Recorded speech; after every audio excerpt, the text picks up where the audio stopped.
Ladies and gentlemen, boys and girls, it's time for the best day of the week. Could it be Monday? No, it's Tuesday. It's time to learn some StarCraft. In today's episode, we are going to be drifting to the Zerg versus Protoss matchup. As there is only 3 more episodes of Let's Learn StarCraft this year, I wanted to touch on some of the essentials of ZvP, so that way we have all 3 non-mirror matchups mostly covered. Whoa! We started off with Protoss versus Terran, we then did Zerg versus Terran, and now we're stepping to the Zerg versus Protoss matchup, which is very interesting in contrast to the other non-mirrors. Zerg vs. Protoss differs from Terran vs. Protoss in that there's quite a large array of units used frequently throughout the game for both sides, both Zerg and Protoss. So it can be a little bit harder to understand unit-wise than Terran vs. Protoss. Also, in Zerg vs. Terran, we talked a lot about how sharp a lot of the breakpoints were. If you have a Defiler in the position of Dark Swarm, you're safe. If you don't, you immediately lose everything. So there's a lot of fragility in that Terran vs. Zerg. Zerg vs. Protoss sits kind of in a weird spot among the matchups in that there are a lot of strong defenses that you can set up that feel reminiscent of a Zerg vs. Terran, but so much of the matchup is about out-muscling the other player. It's about, my units are going to be dealing damage to your units. No one's going to be really countering anyone. There's not going to be some sharp victory versus sharp defeat if the conditions are right. It's generally just having a lot of stuff. And we're going to look at a little bit of why when we get into that. But I just want to first do the big high-level framing that I oh so love to do at the start of these episodes. What is all core strategy about? It's about more money. You want to have more stuff because a lot of the wrong stuff beats a little of the right stuff every day of the week. And we always talk about this concept of strong armies versus mobile armies, that mobile armies are very good at choosing when the attacks happen, at harassing, at controlling space on the map so that we can expand behind. Whereas the strong armies tend to be immobile, sturdy, pulled back. And in Zerg versus Terran, and Terran versus Protoss, it's often very easy to understand what the strong part of the army is and what the mobile part is. Zerglings, very mobile. Mutas, very mobile. Lurkers, literally immobile and very strong. Okay? That's... okay, I got it. Nice. Siege tanks that are siege, those are immobile and strong. Mines that are burrowed, those are immobile and strong. It is very clear. In Zerg vs. Protoss, there's not really as much of that, except for maybe the Lurker and Dark Swarm. It can often be a little confusing as to who has kind of the more defensive-minded position, who has more of the strong army position. We're going to be looking at that quite a bit.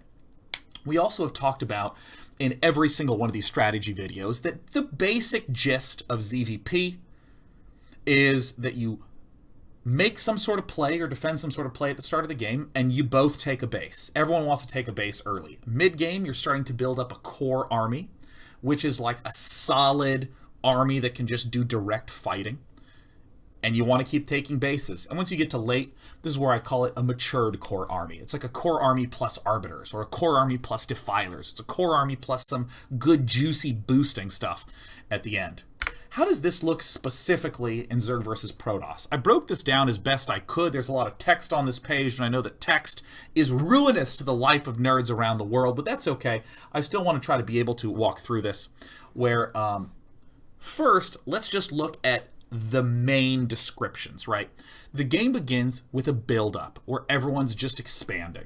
Interestingly, this is the only matchup where Zerg always double expands at the start of the game. You almost never see a Zerg just expand once and say that's good enough. This is the way that it looks.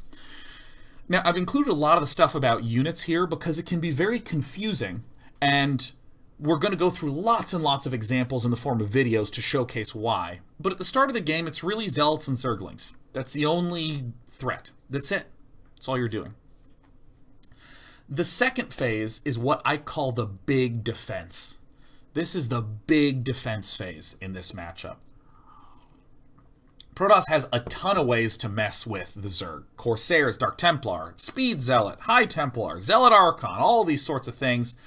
And Zerg has a huge issue.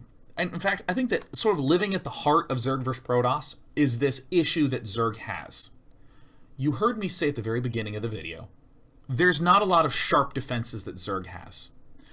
Against Terran, Zerg puts 2 Lurkers, 3 Lurkers at the top of a ramp. Done. We're good. We have no issue dealing with Marines. Can't really do that against Protoss. Zealots can still march up. You need lots of stuff as Zerg. And to make lots of stuff as Zerg, what do you need more than anything? Larva.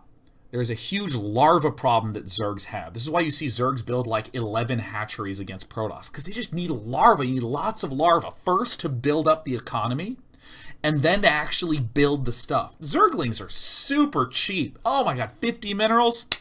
No problem money-wise. But it costs 1 larva. And unless you have like 11 hatches, you're not even going to be able to build the correct volume of Zerglings. And this is what makes this Phase 2 possible. This is what makes Phase 2 possible for Protoss to feel threatening, and also explains why the Zerg feels threatened. Zerg wants to still be building drones in this second phase. Zerg's still trying to build up, but this is why I call it the big defense phase, because there's air units killing overlords, there's ground units dealing damage, there's Dark Templar that are invisible, there's High Templar getting value. And interestingly, for Zerg, you're still largely relying on Zerglings, Sunken Colonies, and Scourge to fight the air, and you're just beginning to dip into Hydralisks. It's only once Zerg has actually defended this that Phase 3 happens. You haven't heard me talk a lot about bases yet. It's because it's generally 2 versus 3 base in Phases 1 and 2. Once we get to Phase 3, this is where big battling stuff happens. And what do we see? Lurkers finally begin to get added. 4th and 5th bases start to get added for Zerg. Dragoons start to get added for Protoss. And this is where you see the Zealot, Dragoon, High Templar, main army for Protoss. This is where you see the Zergling, Lurker, Hydralisk, core army for Zerg. And as the game goes on to the end, the last step to mature the army composition for Protoss is Reavers and flooding out as much gas-heavy stuff as possible. The later the game goes on, the more useless Zealots become, because there's so many Lurkers, and there's tons of Plague, and there's tons of Zerglings. You see our Defilers, Cracklings, Drops, and Ultralisks in the Zerg late game. This is why the Reavers and the Archons take prominence and precedence in the late game for Protoss. So let's just briefly go through this, because I did a lot of detail. There's build up at the start with Lings versus Zealots. There's the big defense phase where Protoss can threaten all over the place and Zerg needs to figure out how the hell to defend. There starts being big battling and some interesting tactics in Phase 3. And by Phase 4, where these armies are maturing, you're starting to actually get some big, scary stuff. So just note this Phase 1 is pretty quick. The Phase 2 is technically does not take a lot of time, but is very tricky and stressful. Phase 3 is long. Long phase. A lot of stuff going on here. Phase 4, again, a very long phase. And I want to take a moment to actually justify why the hell this looks this way. I want to unmute these videos, because I think there's always this question of why.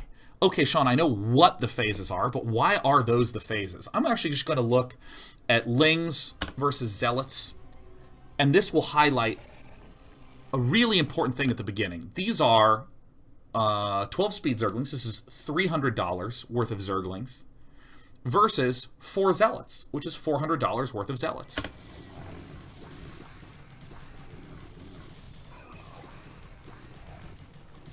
In small numbers, Zerglings beat Zealots.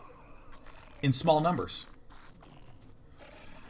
Zerglings are a very scary unit for the Zerg.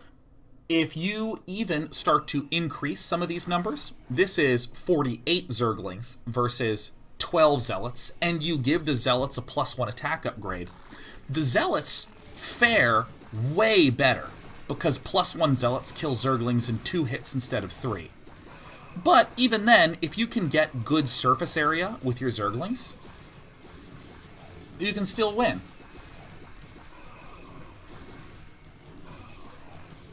People love to talk about how +1 Zealots murder Zerglings, and technically, yes, they do, but there's a even more important thing to note about Zerglings, where they're weak. It's when you have almost anything else supporting those units. Okay, almost anything else. So for instance, this is 48 Zerglings. This is again 12 Zealots, but there's just 2 Archons here.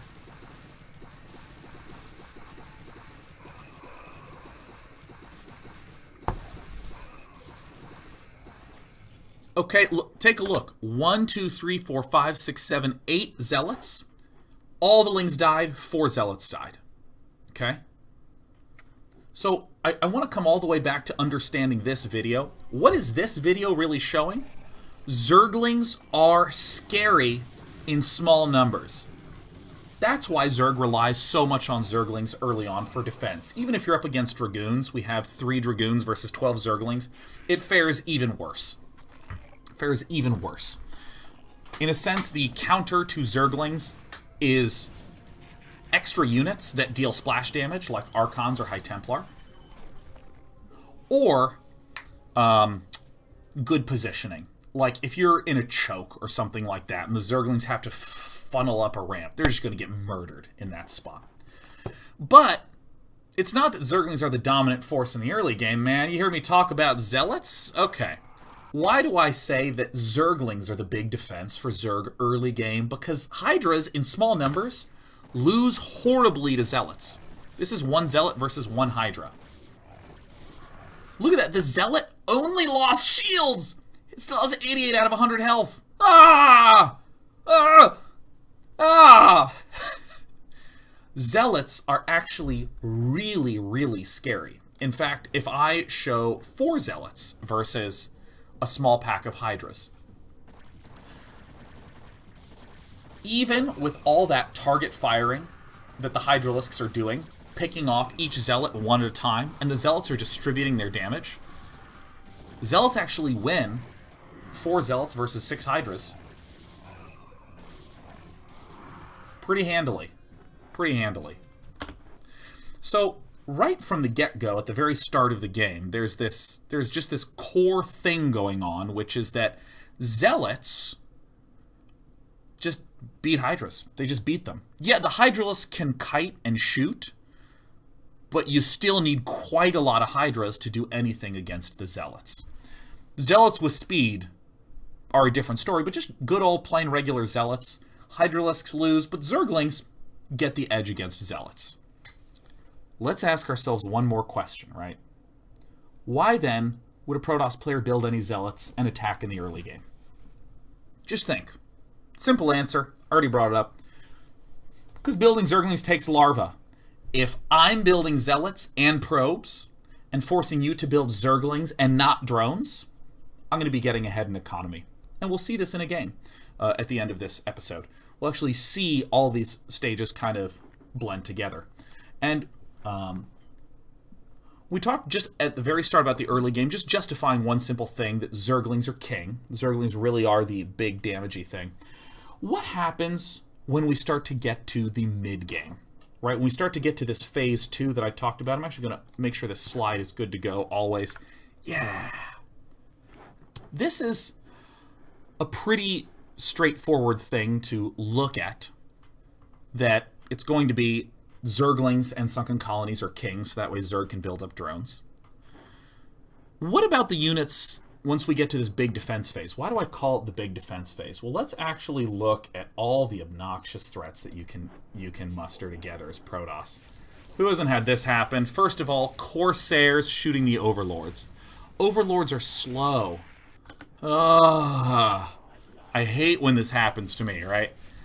Your Overlords that give you vision of places, that are your detectors, that are your food, they start getting picked off. And if you start losing those Overlords, then all of a sudden Dark Templar can become a threat. This video is going to show the obnoxiousness of the Dark Templar. Suppose my screen is here. Notice that when this Hydralisk that I just showed, let me actually back up for a second. This Hydralisk is going to get attacked by a Dark Templar. This guy right here. Let's now look in the middle of the map. This Dark Templar, when it whacks, it'll say your forces are under attack, right here. And this Hydralisk then gets killed. Now, this Dark Templar is going to kill these drones. You'll see this ripple. I'll highlight it. Here's the ripple of the Dark Templar. You can just see it moving right there. The Dark Templar is now killing my drones. It does not tell me, this is what makes Dark Templar harass very annoying. If a unit in StarCraft kills another unit in one hit, it does not say your forces are under attack. There's a Dark Templar. Oh, I see it. My Overlord spots it. Again, imagine it's going to go kill these drones. If I'm looking somewhere else, my drones are going to get picked off one by one. At no point is it saying your forces are under attack. So if we just start to combine the idea of, oh my gosh, my Overlords are dying, with, oh my gosh, a Dark Templar could be coming, Zerg starts to have to do some tricky defenses. Moreover, there is this issue that a lot of Zealots versus a lot of Hydras. Zealots are actually horrifying units. In this particular example, I'm going to show how horrifying they can be if you're at a bad angle. I, the Zerg, am clumped together, clustered. There's some bushes and doodads here, namely this doodad and this doodad. The Zealots are coming in at not the best angle. Every single Hydra is firing. This is me just starting in a good position and just man-fighting against the Zealots. And it's still pretty close. I think I barely win this. Yeah. But if I am the Zerg and these Zealots get almost any more surface area at all, or in particular, if I, the Zerg, try too hard to micro, Zealots are faster than Hydras. So what if I'm like trying to micro here? Uh-oh, those Zealots are actually getting really good surface area. Look at how quickly these Hydralisks are falling. And I'm like trying to micro, oh god, Do you see how many Speed Zealots are left over here? This is the big threat of Speed Zealots once you get to this mid-game period. Speed Zealots are very, very, very scary units.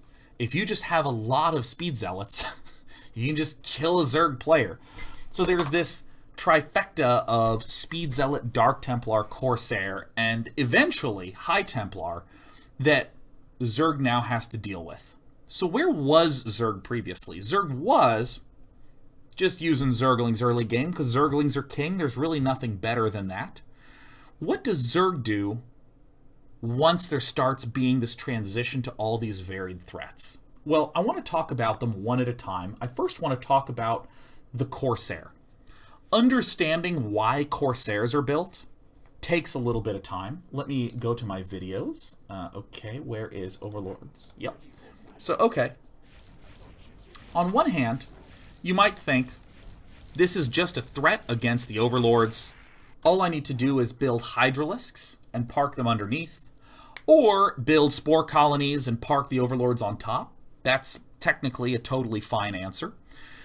But the problem is these Corsairs are going to be sweeping the entire map, denying any vision at all. You will not be able to see a thing that the Protoss is doing. You will not be able to get any scouting up. And in particular, it's really hard to start building Mutalisks if the Protoss player has a lot of Corsairs.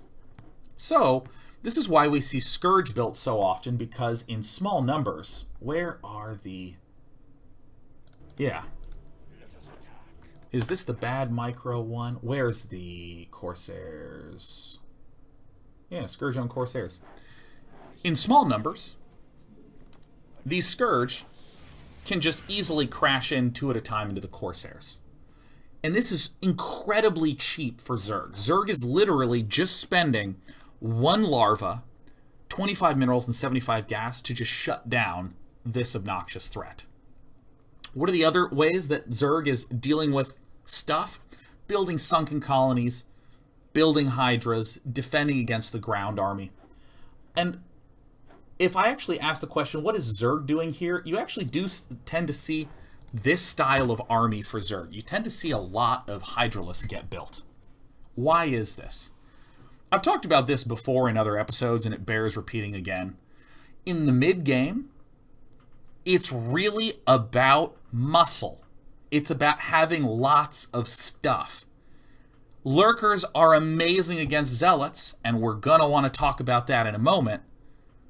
But Hydralisks are okay against Corsairs. They can shoot the Corsairs. They're okay against Zealots if you get into good positions. Hydralisks are okay against Dragoons. They're okay against pretty much everything that Protoss could be building at this point in the game, so long as Zerg can actually afford to build enough of them. So you wind up seeing this like Hydra-Scourge combo. You end up seeing the Scourge to fight the Corsairs. You end up seeing the Hydralisks, at least initially, to fight the army. And I want to take a look just at the Hydra portion for a moment. I want to take a look at this. If we take a look at Hydralisks versus Dragoons, here is 24 Hydras against about 15 Dragoons. Dragoons outrange Hydralisks. Once they both have the range upgrade, Dragoons outrange them. But if the Hydralisks can get at good angles such that they're all able to fire, the Dragoons have an issue. In this case, the Dragoons are able to use this superior range to beat the Hydralisks. This is why Dragoons start being built in the mid-game for Protoss. But if... here's the video. Here's a video of the exact same numbers, but we're going to see a little bit of a miss micro from the Dragoons. The Dragoons start a little bit too close. Watch the bottom side as Protoss steps a little farther forward. 3 Dragoons just pop immediately. Big spread of possibility. Look at how many Hydralisks are left over. If we watch this battle in slow motion, it's basically that all of the Hydralisks are able to participate in this fight, which normally shouldn't happen. Normally the Dragoons that outrange the Hydralisks should be the ones that have the advantage. But so you'll notice, like, pretty much all these Hydras are firing, all these Hydras are firing. Hydras, in a lot of ways, if any of you have played StarCraft 2, they'll feel a little bit like roaches against Dragoons. You can walk them forward, and then all my Hydras are shooting against all your Dragoons.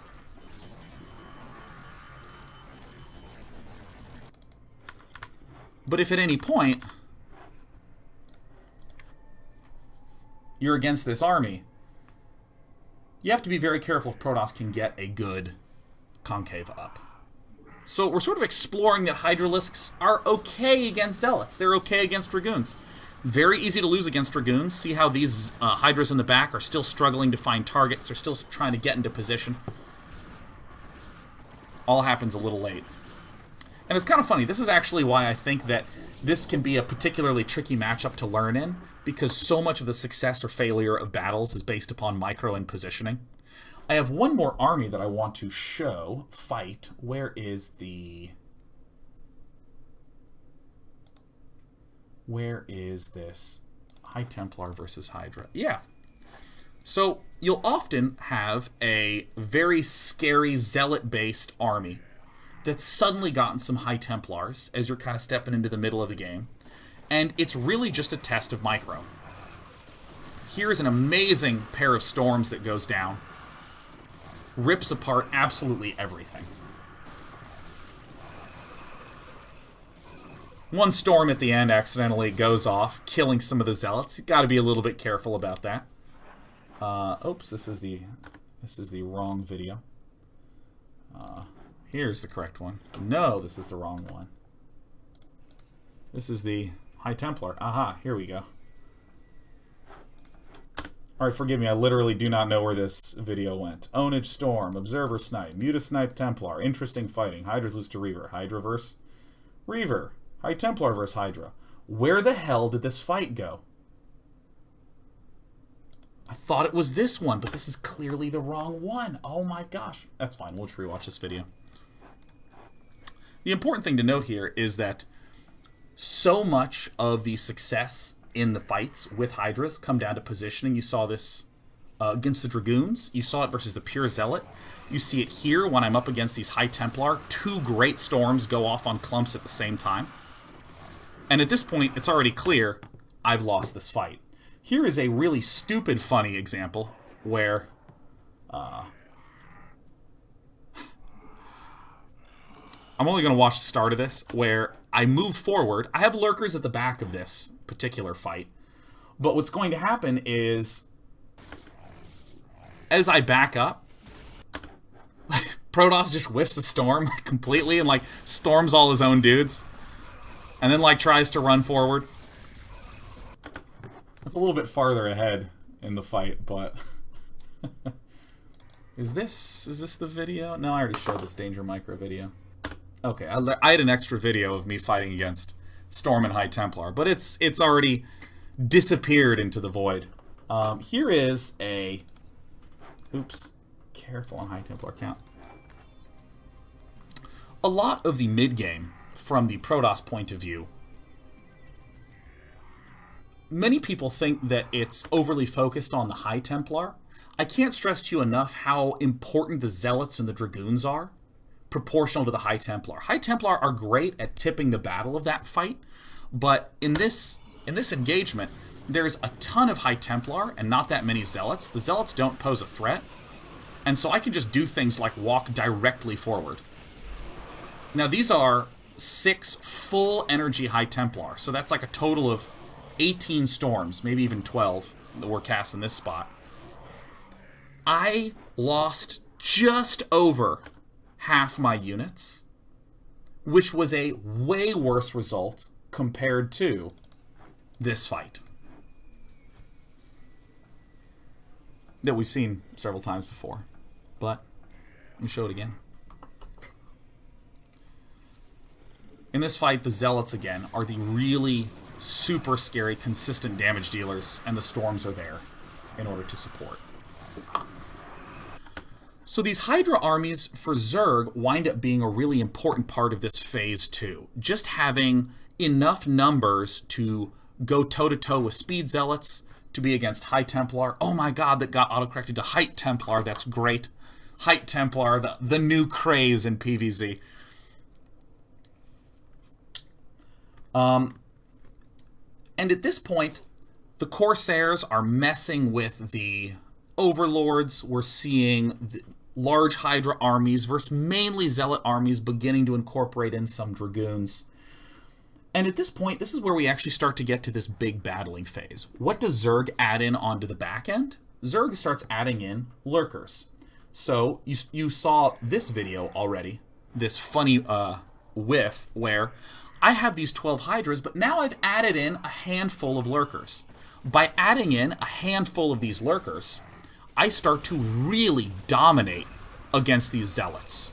This is where the Zealots begin to drop off as the game's going on. If the Lurkers are in sufficiently small numbers, then yeah, Zealots are still pretty potent. But I mean, here, I cleaned this up super handily. This is where fights begin to get really interesting. This is again, we have some Hydras here. I have 5 Lurkers. Protoss, again, with this mostly Zealot, but with a few High Templar army. Here, I'm actually going to get a little bit owned. The Zealots are spreading quite nicely. Storms, still being very patient with those. I've pulled back, and you'll see the Zealots are able to get on top of my Lurkers. And after this fight, more even than the last two. Brutal storms at the end. Pretty much everything died for both sides. Here is another fight. Again, I have Lurkers and Hydras, but I have a few more Hydras. A few more Lurkers this time. I have some Zerglings maybe at the back side. And this is starting to look like a more matured composition for Protoss. So we're going to watch this fight more in slow motion. So as the game's gone on, Zealots start to get supported by High Templar. The Dragoons start leading in here to begin to take shots off at these Lurkers. And what I, the Zerg, am looking to do is to get as much value out of these Lurkers as possible, to kill as many Zealots with Lurkers as possible while dodging storms. Don't you love the slow motion death of Zealots? I'm messing up my micro a little bit, but, you know, these Zealots kind of holding back for Protoss. Oh, look at that sick storm. Just annihilates me. One thing that I was not doing in this fight, which was to show what was happening here, show all this fighting, is many players you'll see as a fight begins for Zerg, they'll get into a reasonable enough position, and they'll just start sending in hordes of Zerglings. Hordes of units being rallied in. And this is where these fights get really messy and bloody, and as I call it, like really muscular fights.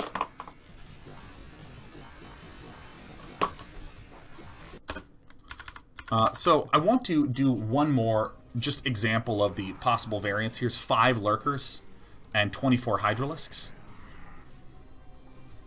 Again with this Zealot double High Templar force. Here I have Hydralisks on top of Lurkers that are clumped, and the storms land right on all that. And I'm a little slow to move this bottom clump, and I don't even move the top clump. Even with the Lurkers there, gets owned.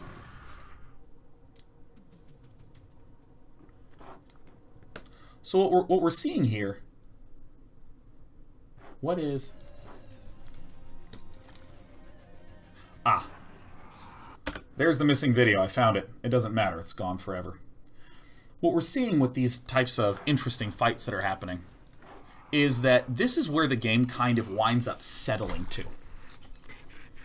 Just solid-ass Zealots, solid-ass Dragoons, supported by Storm. Zergs using Lurkers and Hydralisks supporting the Lurkers to take these engagements on. This is where the game tends to wind up at in the mid-game.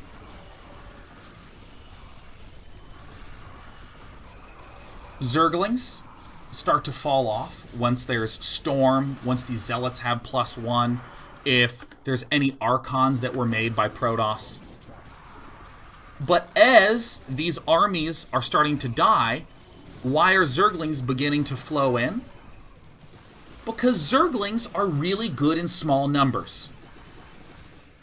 So you don't lead in fights with Zerglings, you sort of send them in as the fight's going on, as stuff's being lost, to take advantage of the fact that Zerglings are actually much, much, much better in small numbers. So there's a really important thing that I've been tracing here, which is starting with Zealots and Zerglings, evolving into Corsair, Speed Zealot, High Templar, Dark Templar, evolving into Dragoons, right? You see that evolution traced? And you see Zerglings are good for Zerg early on because they can defend everything. Hydralisks are well-rounded enough to face against all this stuff. And that's why we add in Lurkers. There's some weird possible branches I want to address very quickly, which is the Reaver. I have some Reaver versus Ling action here. As many of you know, Zerglings, I said were good in the early game, but when just about anything shows up to support, they die! A single Reaver is very, very good at killing off Zerglings. So we might be like, ooh, what if I start building Reavers as Protoss? Reavers are one of the weirdest units against Reavers because it seems like they're bad. If you cluster up, it seems like they fare just as poorly. But you actually don't need that many Hydralisks to kill off a Reaver as long as you're just in an open space. See here, I spread out, 1 dies, spread them out enough. You only need 4 Hydras to kill a Reaver. Reavers are expensive too. That's 200 minerals and 100 gas for the Reaver. That's another 5 times 15, or 65 minerals for all the scarabs that were built, plus 200 minerals for the shuttle that's over its head. That's a lot of money for a unit that can die that stupidly and flimsily. So Reavers tend not to be built by Protoss in this second phase. It tends not to be built because Hydras can kind of overwhelm it. As long as you can come from multiple sides, the Hydras can overwhelm it. We might ask ourselves, what about Mutalisks? What about Mutalisks? This is one of the core things, one of the core interesting fights that exists in StarCraft. If the Corsair numbers fall low enough, Zerg can build Mutalisks. And if Zerg just gets a handful of mutas, here we have that scary Zealot Dragoon Phase 3 army for the Protoss. If these Mutalisks just come in, and I am not doing fancy micro, I'm just like A-clicking on this. The Dragoons just don't kill the Mutalisks quickly enough. And look at how not close this is. I mean, you get murdered. So there's this incredibly important undercurrent going on in every Zerg vs. Protoss at the start of the game, which is Protoss better not lose those Corsairs, man. Protoss better not lose those Corsairs. So I'm actually going to end this episode talking about Corsairs, but first I want to just talk about how things look at the end of the game. You heard me talk about these matured army compositions. You heard me talk about Ling, Lurker, Hydra being this big core force. One of the best... Actually, I'm just going to go ahead and say it. The best unit in the game is the Zergling with the Adrenal upgrade. It's just the best unit in the game. It's so the best unit ever that focusing on building lots of them in the late game is excellent. Using them in drops, using them in main armies, hitting from multiple sides, massing them, it's just great. And you'll still have lots of Lurkers, because that's the way you really deal well with Zealots. You'll have Defilers to cast Dark Swarms, and you'll have tons of extra units. So here is just an example of a sort of fun, sloppy fight that I had with my buddy as we were doing some tests. Oh, look, see, you can Dark Swarm on those Lurkers, which means they take no damage from Dragoons, and this is very important. They take less damage from Archons, but Archons still deal a little bit of damage underneath the Dark Swarm. Here I have some extra units here, yeah. And from the Protoss side of things, Zealots begin to fall off because there's Lurkers, because there's Plague, because there's Cracklings. Zealots are just kind of like a filler unit, so ideally you want to replace those Zealots with more kick-ass units, notably the Archon. Archons, you can... This is not an exactly accurate statement, but you can kind of think of them as super Zealots, all right? They are a frontline unit. They're dealing lots of damage, but they're splash. They happen to cost a shitload of gas, but if you're late game and you have 4 bases or something like that, you can afford it. The other technique that you're going to do as Protoss in the late game is, damn, I got my Zealot Dragoon High Templar army supported by Archons. How do I deal with these Dark Swarms? Well, that's what the Reavers are really good for, because Reaver Scarabs always pop and deal full damage under Dark Swarm. So there's no Ultralisks in this example, but even if there are Ultras, just building some Reavers and blowing that up is great. So here I'm showing that you can, like, Plague. I'm throwing down a Dark Swarm. I don't know why this is being so stupidly laggy. Is that it? I don't know, for whatever reason my video's lagging a little bit, but, you know, whatever. You can throw down Dark Swarms on these. I don't have any Dark Swarms on these Lurkers. Oh no. You'll see those Zealots that are at the front line are actually dealing a lot of damage to those Zerglings and breaking through. These Reavers are doing sick value. And this is where I just am like, run away! Now, the big thing about this battle was to sort of showcase that all these units are here and a little bit of why. Zealots are sort of the filler that are just very good generally, but they're weaker the later the game goes on. The Dragoons here to shoot at things from afar. They're just a solid, well-rounded unit for Protoss. The Archons being the sturdy frontliner with the Zealots and the Reavers dealing damage to everything under Dark Swarm. This was just to kind of show you how these battles can play out. There is no magical move that you're trying to do. There's just a lot of brunt fighting and strong, large-scale army control that you're doing as the Zerg and the Protoss player. And you're seeing there's like a really clear mistake. When you start to look at these in slow motion, so you can start to identify where the clumps of mistakes are. First of all, I have a lot of Zerglings here at this bottom side. and my Protoss opponent correctly identifies and unloads the Reaver more on this southern side, which are just going to invariably pop all of those Zerglings. I probably should have waited until there was a better angle. I also did not have very high Hydralisk numbers, so I couldn't really pick off these Reavers. Should have had more Hydralisks there in that sense. I'm sort of marching my Zerglings in a limbo line of doom. But if I come back to my good old slide, again, we're sort of explaining how this connects to this, ends at this, just by looking at the units and their interactions. And I want to close out talking about this really important idea of how do you, as Protoss, not lose all your damn Corsairs. You're going to start off doing these types of... Let's speed this shit up. You're going to start off doing these kinds of moves, picking off Overlords, but you have to be really careful because if you ever fight Scourge in small numbers, you die.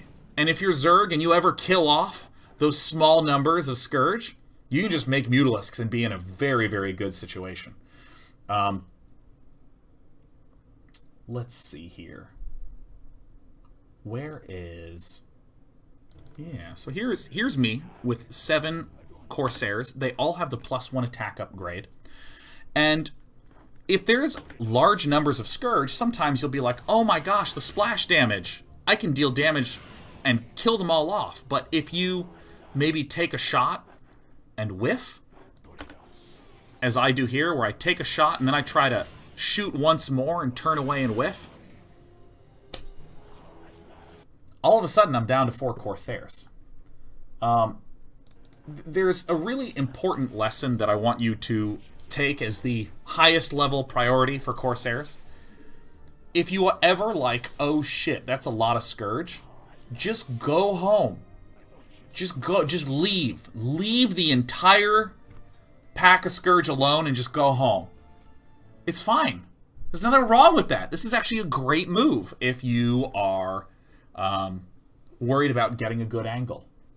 What if you are trying to get a good angle? How do you do that? Well, one of the ways to do it is you take wiggly sign paths with your Corsair.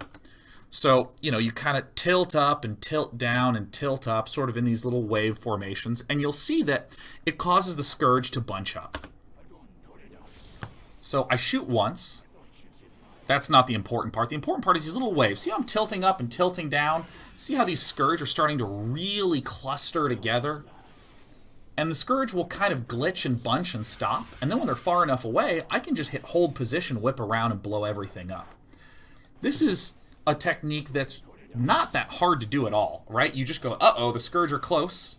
You slowly wiggle at these various angles. It's okay to just keep running back, and then I just hit... I think I hit hold position here. Yeah, hold position. Boom. Done. No problem. And now, I'm feeling real happy, because remember how annoying these Corsairs were? Do you remember? They're killing off all these Overlords, they were denying vision, and now you've just blown 12 Scourge worth of gas? Urgh! Oh my gosh. There is this other thing that winds up happening that good Zerg players will do, is that Zerg players will start to go, aha, you're trying to glitch my Scourge, so I am going to right-click my Scourge past your Corsairs. So I am seeing that my opponent is doing this because the Scourge are not tracking on the Corsairs, they're tracking up here somewhere. It's actually way easier if I do this in slow motion. So here's my little Corsairs. Haha, at last. Haha.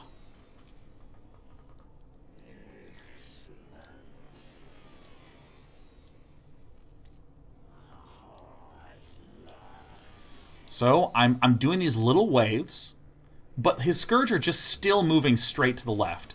I see that he's responding by going up, but I'm not seeing these Scourge actually chasing specific Corsairs.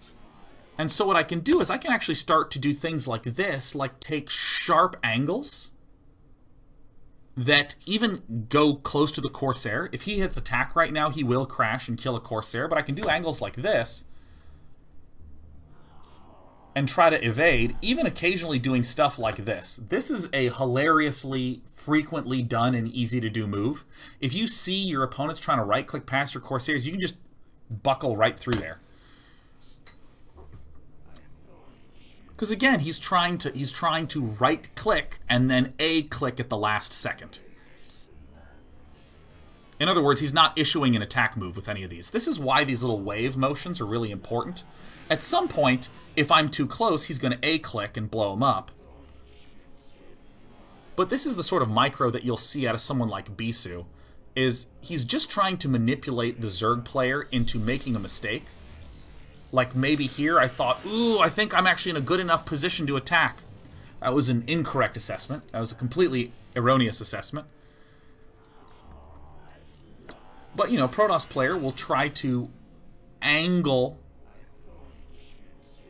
and get into good spots against the Corsairs. And at this point, what could I have done? I just could have gone home. That's one of the most important things that I could have done. I could just literally have gone home. I realized there was one other thing that I neglected to talk about in this, which is Dragoons in this big battling phase. Dragoons, once you get to large enough numbers, are actually pretty good. If I show some Dragoons micro versus Zerglings, let me actually speed these up. Here is, I think this is either 3 or 4 control groups of Zerglings. Dragoons actually have quite a lot of health. And if you just run back and hit hold position, Zerglings will start to clump and glitch on each other, and it's easier to move the Dragoons around. So, even though Zerglings own Dragoons in small numbers, Dragoons are pretty good against Zerglings in larger numbers.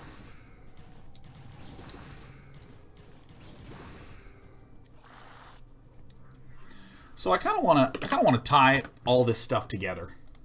Haha. So, we're going to watch 2 games, one from Bisu versus Larva, one from Bisu versus Hero.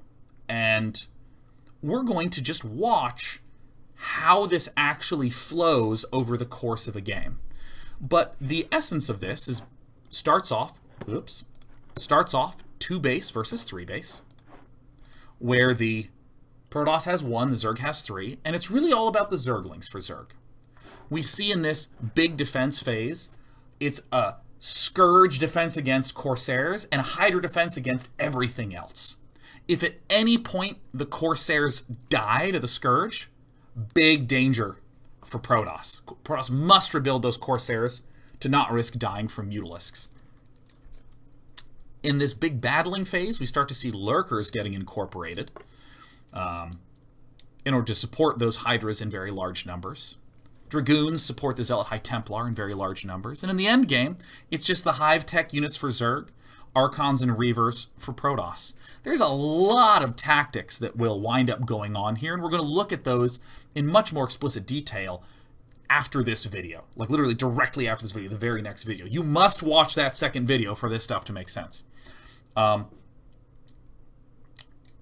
But there's other little things we talked about. Why are Reavers not built that much? Well, they can deal damage, but if Hydralisks are spread well, you can win.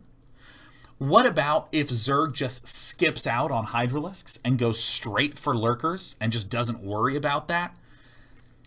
You can do that. That's okay. I actually used to play that style as Zerg. But you're being dangerously passive. You're not actually participating in any battling. And then Protoss can expand a shitload. So what we're going to do is look at a game where all this stuff happens. Literally every single thing that I have said today about the early pressure, the harassment, what units are king, is going to be in the examples that come right after this. I hope these battles help show a little bit of why those units are built at those times. But again, if it's not clear, we'll just see it in the videos that are coming up next. So we're going to take a 20-second break as I open StarCraft.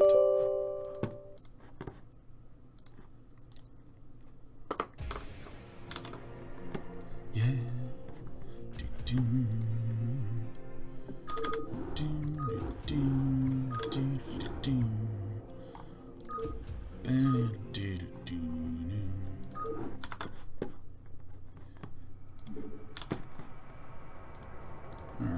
Just going to change the settings on the screen. Killing this. Killing this. Killing this. Killing this.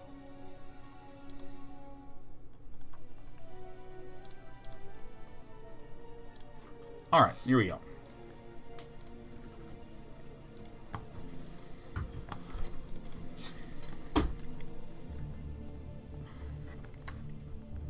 Welcome back to Let's Learn StarCraft. We just talked about some of the core flow of what units are built when in Zerg vs. Protoss. And we looked at a lot of battles to help demonstrate and illustrate why units are strong in certain situations and whatnot. And what I want to do is I want to take a look at two games, one where the Zerg wins, one where the Protoss wins, where we'll see all these phases get baked out in Protoss vs. Zerg. And I want to just take one more look at this graphic that I've been talking about quite a bit before we head into Game 1. This is the same graphic that was referenced yesterday, or I should say in the last video, which was not yesterday, it literally just happened right now. We're going to see a build-up for Protoss, a build-up for Zerg, with defensive positionings. There's going to be big defense because there's all these different ways that the Protoss can attack. There's big battling as those mid-game mature armies appear. And in the end game, we get the big scary things like the Archons and the Reavers showing up. The important stuff that we're going to see is how it kind of relates to the buildings that are being made. We've looked a lot at the units and their fighting. We'll take a look at more of these specific openings as we look at these games. This is Bisu up in the top left-hand corner, the best Protoss player in the world and historically the strongest Protoss player there is. And down in the bottom left, we have Larva, who is considered to be the best ZvP in the world right now, and is also the player who was famous for the foot drama that recently occurred at the Zotac Cup, where he used his foot to both defend and defeat a 2-gate proxy zealot versus the Chinese player Legend. Lots of drama there. Oh my gosh. So, we got down here Larva, and up here, Bisu. It's important to kind of note the way that these players are going to be able to defend with just Zealots versus just Zerglings. Remember, we said that the Zerg player is a little bit more king in this point in time. He has the Zergling numbers being very, very high. So, what Zerg players tend to do is they tend to open with a spawning pool right away, just to be able to get any defenses up that are necessary, and then an expansion follows suit pretty quickly. This is a drone scout. This is a drone that's going to become a hatch. Bisu's going for a very fast gateway. So what do we think about this? Do we think that these Zealots are going to end the game? No, because if the Zergling numbers get high enough, I mean, there's no way that the Zealots are going to overwhelm. What Protoss is trying to do with these early Zealot pressure plays is that Protoss is still building probes. This Zealot is designed to just delay drone production. Look at this. Zergling. Oh, there's a drone. But, oh, more Zerglings getting made. And what do you think the next larva is going to be? It's going to be a Zergling. This is going to be a Zergling. Do it. Build a Zergling to me. I'll probably build it in a sec. He builds more Zerglings this game. What's happening here? Why is there this gas geyser being built right now? This is this just weird, funky little timing thing that Zerg players have figured out. If you build this extractor right around 13 supply, and then you take this base right around 13 supply, you will get a layer and a spire up in time to have Scourge for the Corsairs. Because remember, Phase 2 for Zerg is the big defense phase. It's getting those Scourgies up to be able to fight against the Corsairs. So here, these Zerglings are fending off the Zealot. More Zealots being made by Bisu. Bisu's taking an expansion. You heard me say that it's 2 base versus Protoss. 2 bases as Protoss, 3 bases as Zerg. And after making just a small number of Zerglings, it looks like just 4, Larva, who did an excellent read here, and did not overbuild Zerglings, has his Overlord here checking to keep track of how many Zealots are being made, has only 4. All the rest drones all the time. Drony. And then soon enough, Overlordy. Yeah. So yeah, Zealots built to delay drones a little bit. Bisu will be preparing for another attack in a moment. Again, just a cute little timing where this probe is starting to say, hey, I'm not seeing any Zerglings. Let me see if maybe I can get in there and maybe deal some damage, maybe at the very least mess up your drone production. That's cool. But very notably, look at the placement of the gateway, the forge, the pylon. Zerglings are so scary early on that you must wall in. You must do this. There's a little crack here where Zerglings can fit through. There's a bigger crack here where Zerglings can fit in 2x2. So having Zealots, having buildings, having cannons is essential. Every single game you will see a Protoss player do this because Zerglings are king in the early game. Layer being built, super fast layer. Zergling speed being built. Why? Speed to make sure Zerglings stay king early game. Layer to make sure we get really, really fast Scourge. And this is a really interesting point strategically, and one of the things that makes Zerg a tough race to play. Bisu's doing the straightforward stuff. He's building probes out of every structure. He's teching up. He's building some Zealots. He's just doing stuff with his buildings. With Zerg, you must carefully manage when you're building drones, when you're building Zerglings. For the most part, you want to build as many drones as humanly frickin' possible.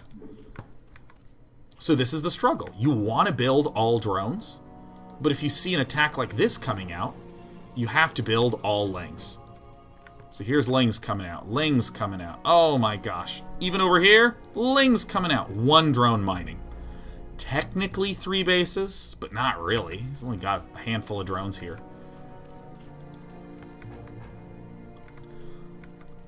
So we're still in the early game. It's still Lings are king.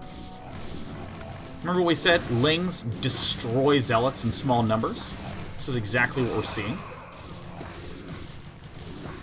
Zealots are winning this, but easy to just rally more Zerglings ahead. Bisu's very happy with this exchange. Because lots and lots of Zerglings were built.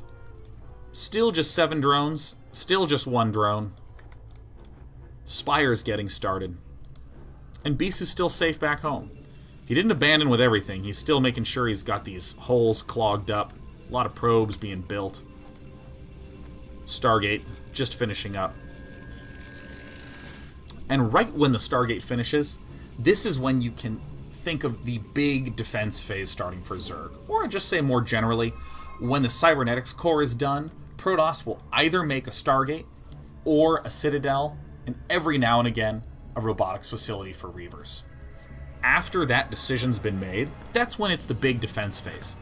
So let's ask ourselves the question. Early game, actually, yeah, there it is. Early game, we know that Lings are king. We know this. Mid-game, there's all these threats. How does a Zerg defend against all this? Conceptually, we know Scourge, Hydras, Zerglings.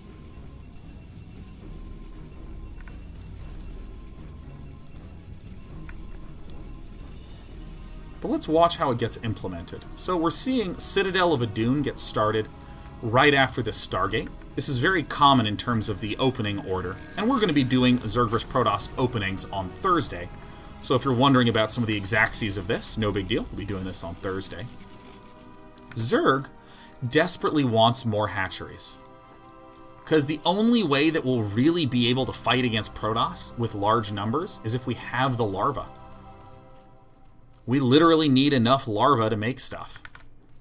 So we see Corsairs moving out, scouting, not killing Overlords first, trying to find out exactly what's going on. Another extremely common move for Zerg is instantly taking a 4th base. And again, you might say, whoa, are there builds where you don't take a 4th base this fast? Yep, we're doing it in the second game we're going to be watching today.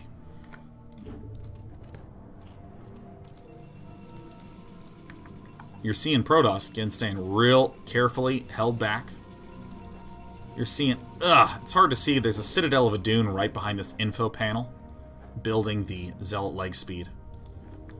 These are tiny little moves that Bisu does. Just get out of here. Stop looking at me, man. This is not an attack. This is kind of just like a little poke. Almost always Bisu will be pulling back with these. But at this point in time, Larva still does not have that many drones. This is the important thing to note. I think one of the scariest things is if you are a relatively inexperienced Protoss player and you see he has a base here, he has a base here, and my god, I sent a Corsair in and he's already taken a 4th base. Whoa, whoa, whoa. Don't freak out too much. There's 8 drones here. There's 8 drones here. And there's 9 drones here. Ooh, that's good for branding. As Protoss, you're going to have quite a few more probes. This is 6 and 8. There's 14 there. There's a shitload over here. It's still a relatively close game, economically speaking. Zergs basically say, well, if I have to defend like crazy, I may as well create something to defend with. Or fuck, I fucked that up. Zergs are saying, if I have to defend, I may as well create something worth defending. I mean, I am defending this front anyways. Yeah, let's just expand behind it. And this is the canonical formation. 2 hatches, a Hydra Den, making a wall with a sunken, and then we have 2 hatches, an evolution chamber, and a sunken. This is the wall, man. So see, Protoss is already being annoying. Moving forward with Zealots, trying to freak the Zerg out. Zerglings, Sunkens, Scourge. That's it. Zerglings, Sunken, Scourge, and building placement. Building placement should be said with a capital B, because the building placement is so critical here. Speed's almost done. More Corsairs being built. You'll notice something about these Corsairs, alright? You'll notice something. These Corsairs have not really done that much active. It's because you gotta be so careful. Dude, there's Scourge out. There's Scourge out on the map. I mean, this is a common defense, saying, you know, I'm gonna build spore colonies. I'm just gonna make sure my spore colonies can keep the overlords alive, but I'm always hunting. I'm always hunting. I'm trying to find out where any of those Corsairs are to kill those guys off. But notice, Zerg, no gas, no gas, no gas. Yeah, Zerg has literally 1 gas geyser. Zergs are all in on building hatches almost every early game. And this is maybe the most important thing I'll say, both for you Zergies and you Protosses. It's very easy to get excited by building, ooh, maybe some surprise 9 mutas all of a sudden. Or maybe rushing for Lurkers, or I don't know, whatever. Doing something other than building many hatcheries. I've seen people go 3 hatch, and then instantly build a bunch of Hydras to attack. I've seen people go 3 hatch, instantly tech to mutas to make a bunch of mutas. These can deal damage. The problem, though, is that you don't have any flexibility because you don't have any larvae. If you want to go back to building drones while your fancy muta attack's going on, you're going to have 0 other units. And if they attack you, you only have Mutalisks to defend. Or if you say, I'm going to build Mutalisks, and then I'm going to make units to defend, well, you have 0 economy because you're still on 3 hatches. Super important to note. This is why so many Zerg players will play so defensively, getting up hatches, hatches, drones, defenses, hatches, hatches, hatches, crazy number of hatches as quickly as they can, because that's what gives the Zerg the flexibility. So we're still in the big defense phase, right? Templar archives, ooh, more gateways getting built. Protoss starts to have freedom with speed zealots, especially when this +1 upgrade gets done, which now it's done with. Speed zealots allow these zealots to retreat. Corsairs kind of here. Corsairs are hunting too. Corsairs are looking for maybe any fancy schmancy Scourge they can kill off.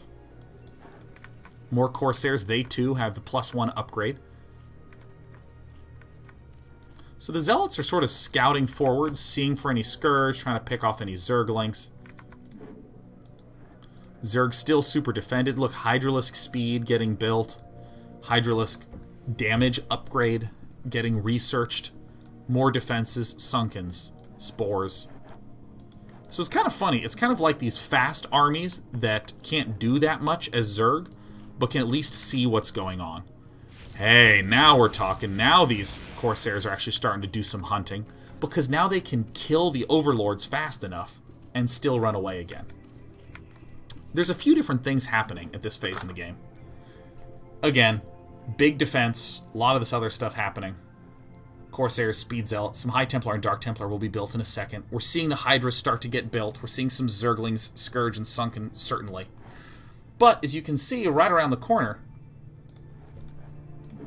with a Zerg in big defense phase, you can often take a pretty quick expansion.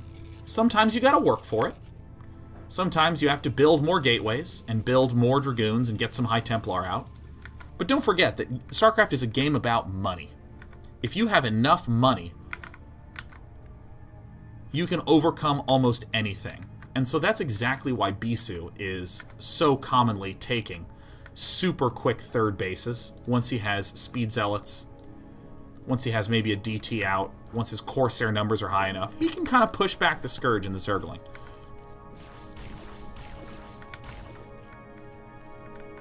See this Dark Templar here? It's positioned, ready to threaten. Very hard to break through here with Dark Templar.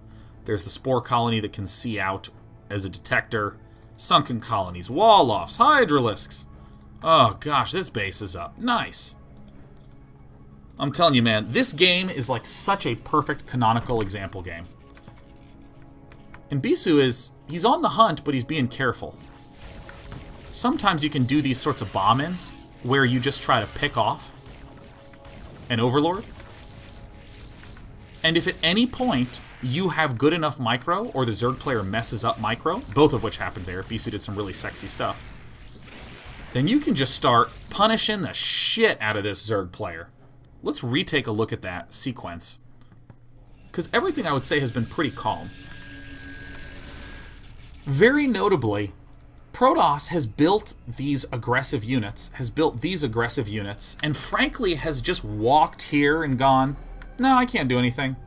Walked over here, gone, no, I can't do anything. Protoss isn't forcing anything. He is not forcing anything at all. And for any of you asking, yeah, +1 on the air weapons is absolutely 100% standard. Absolutely. So right now that it's 8, 7 or 8 lets you kill off Scourge sufficiently quickly. So Protoss is going up, going, ooh, I see this. If we slow down the speed.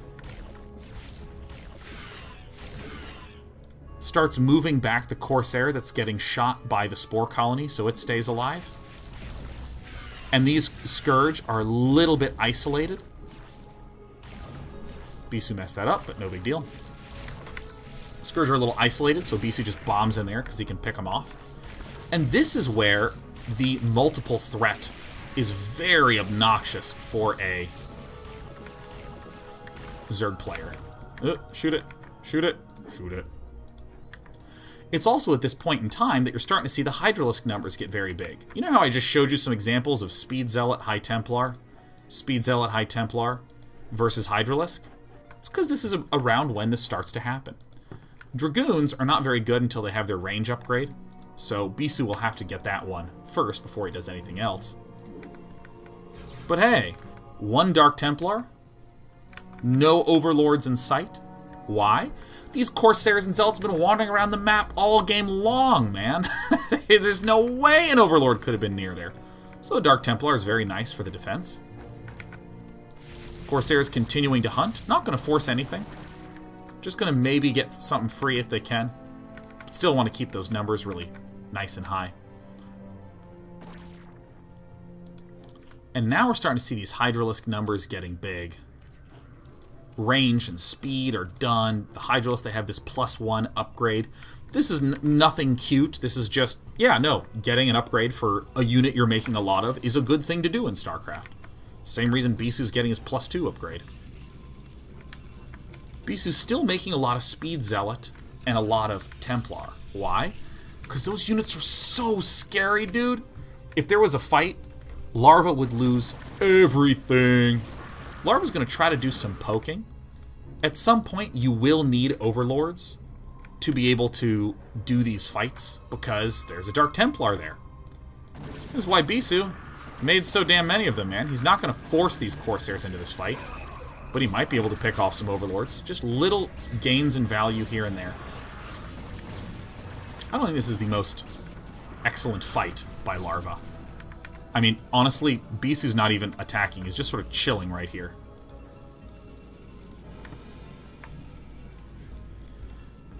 As is one of the most common moves that Bisu does, as he's getting this third up. Look at this, just getting Dragoons.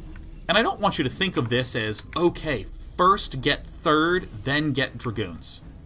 Instead, it's first get Speed Zealots and Templars, then get Dragoons. Dragoons are kind of the last thing that you wind up building because you just want the Speed Zealots. They're so much more efficient, so much better in small numbers, and then you build the Dragoons to reinforce. If you get this third up later, if like right now you were Protoss, you took the third, great, no problem. Zerg is still in this mass-ass Hydralisk phase, which is fine. Lurkers starting to bake out. More hatcheries! And now we're actually approaching what I'll call the Phase 3, this big battling phase. Zerg was just trying his damnedest to hold off as best he could against all these Zealots and Corsairs and shit being annoying. Bisu's really regularly stepping in here, swooping away. Scouting. Stepping in, swooping away. You see how Bisu is hardly ever fighting against these Scourge? Just once there. He pulled back. Here, he thinks he has an angle, so he shoots, he loses one, and he'll often rebuild this immediately. Back home, all Dragoons being built. I'm going to rewind this a little bit, because the army for Bisu was doing some good stuff. A robotics facility has to be built pretty much at the same time as the Dragoons, just for observers. You'll always need to get observers, because if Lurkers are coming up, you gotta get observers for it. Man, I actually... Gosh, this is like such a good example game. I think it's maybe the exact number of Zealots that was in the example. You got 2 High Templar, a bunch of Zealots. This is what I think makes this really hard. I find this to be one of the hardest matchups to play as Protoss, because there's just like so much multitasking. You have to manage this group of Corsairs like super well. But if you detect these out of position, hey, look at this. Speed Zealots moving on in. Watch how scared Larva plays. He goes all the way back. He immediately morphs Lurker eggs here to form a solid wall. Because if he does not do that, Bisu will immediately win this game. I think Bisu could have just stormed on top of these Lurker eggs and maybe broken through here, but it's fine to be slightly more conservative. You heard me talk about how Zealots are just like so stupidly scary. Larva's not even microing here anymore. He's running. He's running. This is really unlucky by Bisu. I think he doesn't lose that. Either way, Zealots are so scary that you can make some mistakes, as Bisu did. Move forward. I shouldn't say mistakes. Bisu moves forward and goes, man, I can't break that. He gets pincered from behind, but Speed Zealots are so strong, it doesn't even matter.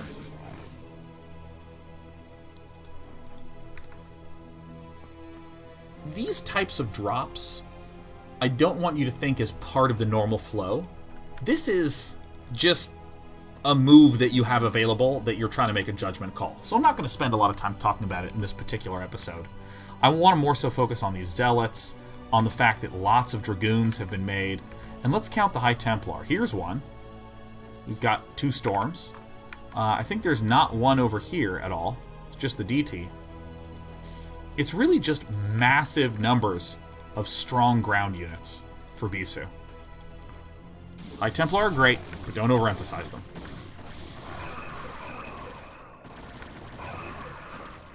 Bisu gets the hell out of here. Fast units, good units.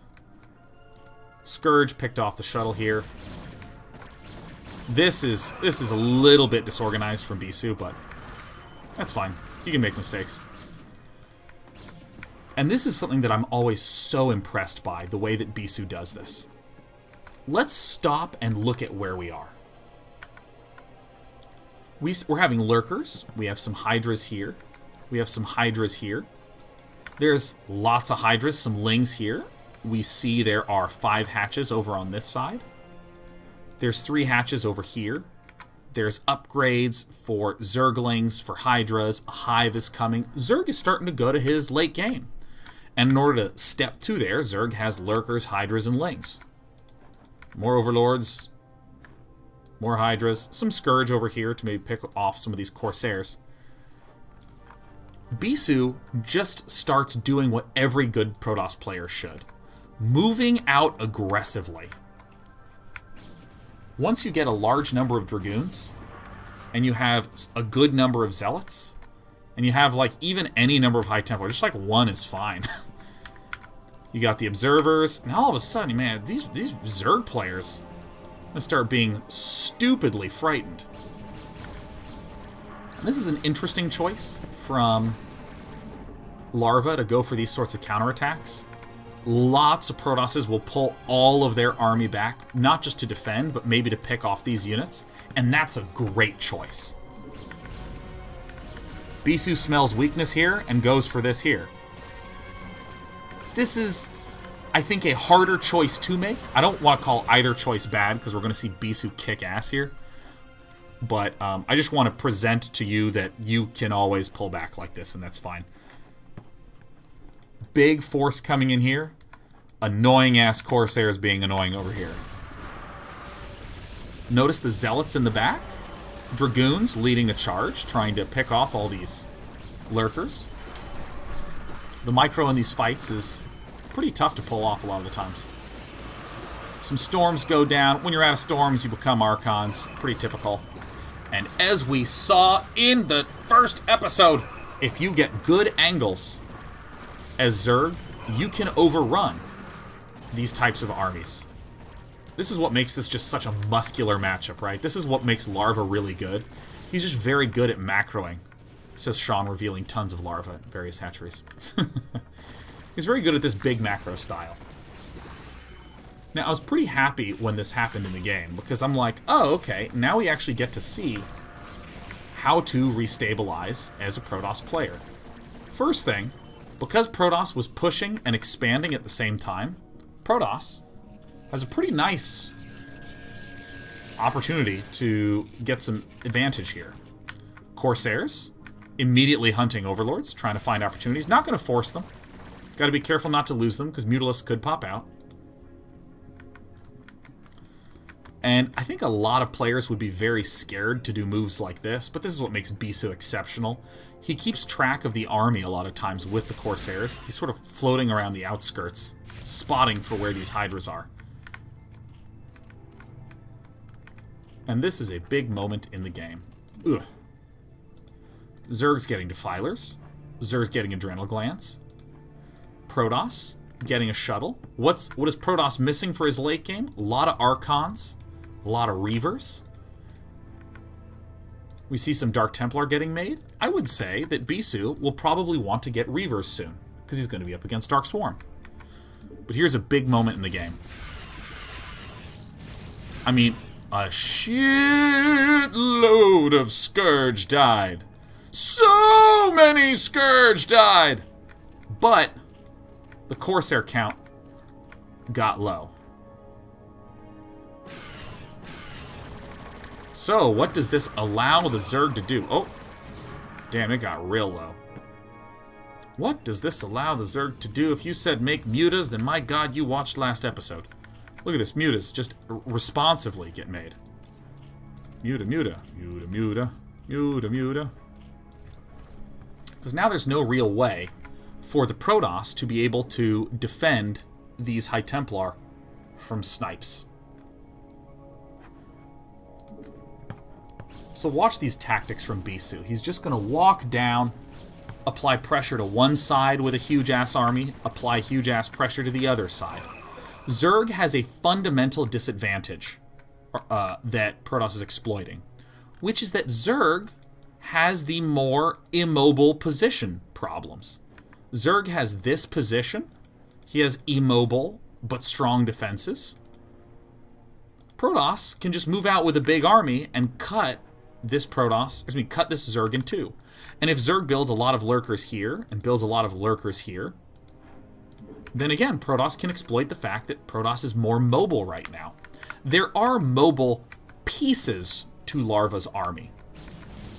But very importantly, if Bisu wants to apply pressure to some of these locations, he just kind of gets to walk there.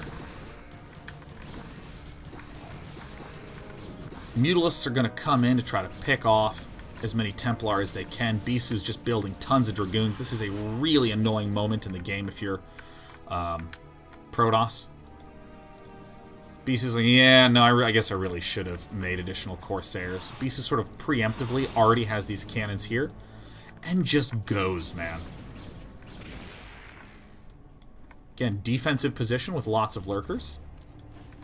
Defensive position without a lot of Lurkers, so Bisu marches over here, has lots of extra observers in case any of them get sniped.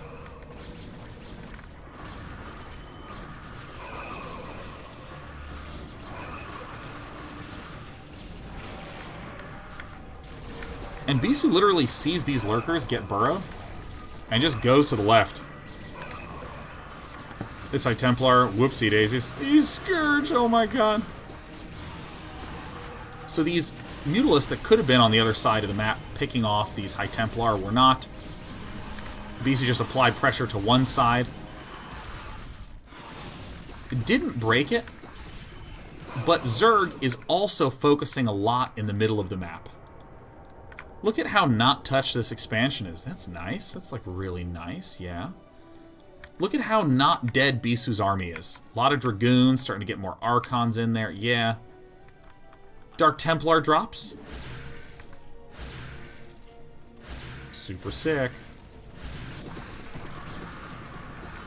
And even though these are cracklings against Archons and Dragoons, Bisu just keeps on rallying forth tons of really strong-ass Protoss units. Dragoons that are great once you get to large enough numbers. Ugh. Oh god, I hate being Zerg here. My life is just so painful here right now. And I'd like to stress that Bisu has just rebuilt some Templar, but is still largely making Dragoons. He's still largely making fighting units. And these are some of the tactics that you'll do as Zerg, where, because you're defending a lot of locations, if you're kind of tucked in here defending this spot, you might bomb in to the top right, just to try to kill stuff off. You might send some Defilers up there, you might send a drop to that, that upper side.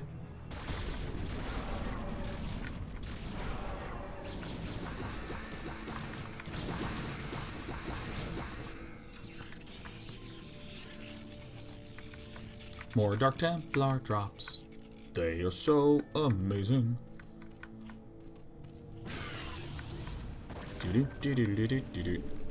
So these little tactics are annoying and cute, but the big army movements are the ones that interest me more.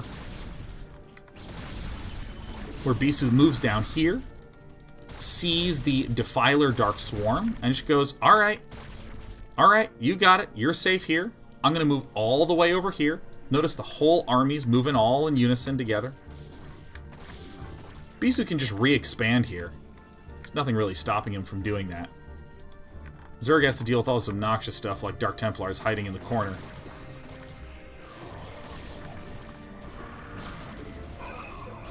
Immobile, solid defense for Zerg. Big, overwhelming army size.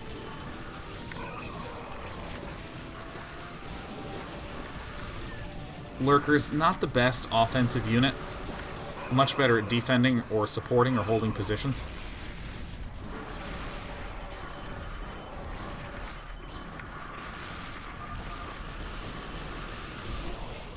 And Bisu just breaks through. I mean, this is the thing that, like, the really, really good Protosses are very good at doing, which is just they just throw pressure at you at these different locations. They eventually break through. But I don't want to get too caught up about... Where is the Bisu game? I think it's 1871. Perfect. Is this right? Yes, great.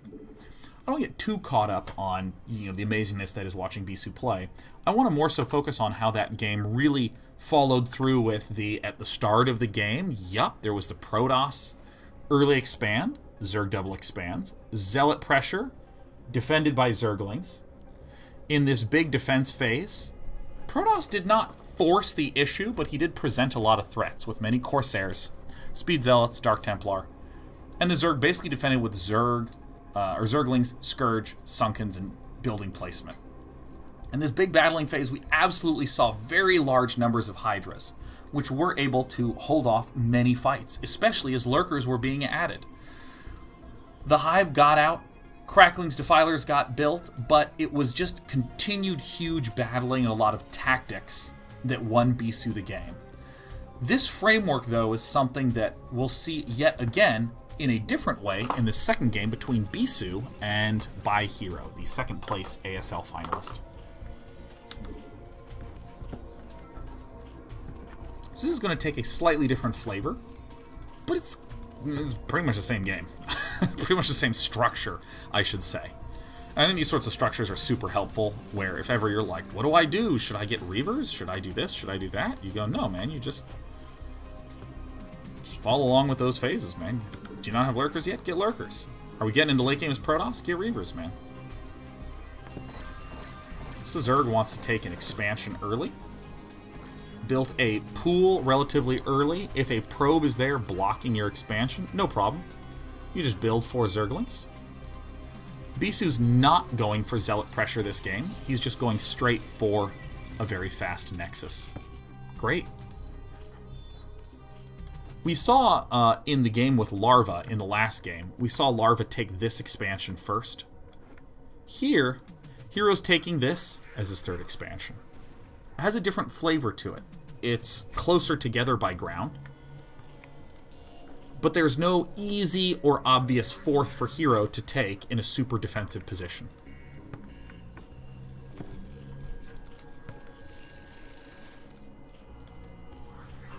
So Hero goes for this kind of interesting opening. It's very popular nowadays. It's when you open with Hydralisks right at the start of the game.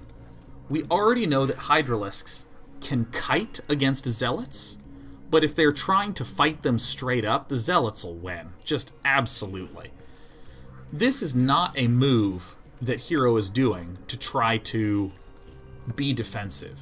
Hero's actually going to try to bring the noise a little bit right at the start of the game and be annoying and harassy. Bisu does this a lot where he just flings a Zealot out there. This is kind of a scout, kind of a light pressure move, just trying to annoyedly kill drones.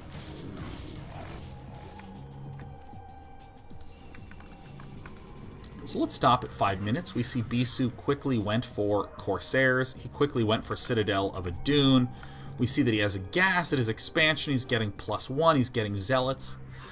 Part of what makes this second phase for Protoss threatening is that they are rushing for all these different techs. The Zealot, the Upgrade, the Citadel, the Corsair, because Zerg is supposed to be building drones right now. Part of what makes the start of this game feel stupidly fragile as Protoss is you have one cannon.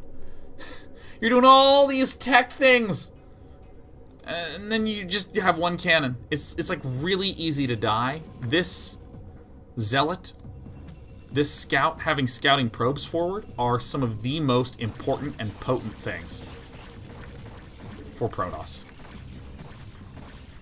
So what's Zerg doing right now? Well, he's built some Hydralisks to try to pressure, and Bisu's asking the question, are you going all in? Are you going to try to kill me immediately? Or are you just being annoying and you're going back to building drones? That's what Mr. Zealot's here to answer.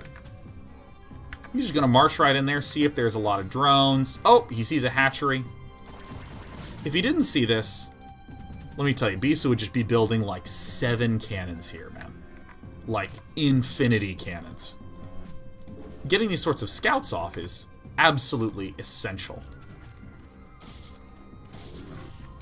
And I think that this is what makes early game builds look so thin for both races. They're just scouting very, very, very well.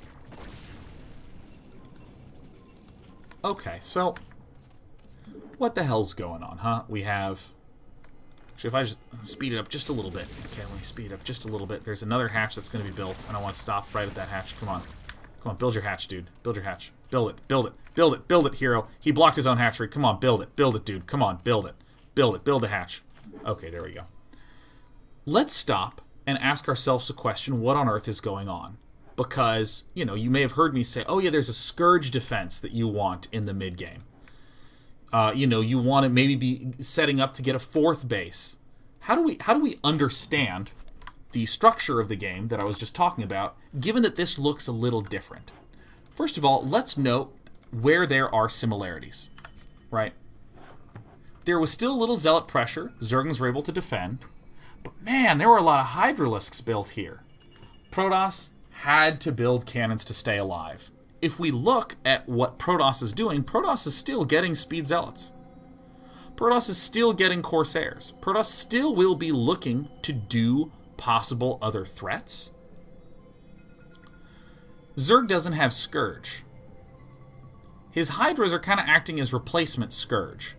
But if you're ever confused as to what a player's doing right now in the game, ask what he'll need once he gets to the next phase.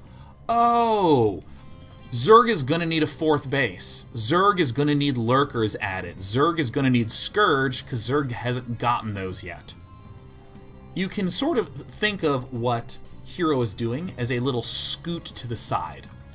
Instead of rushing for Scourge and then going back and getting the hatcheries, he's sort of scooting over, getting the hatcheries first, and then he's going to need to pull back and get Scourge. He's going to need to pull back and get all the rest of his stuff.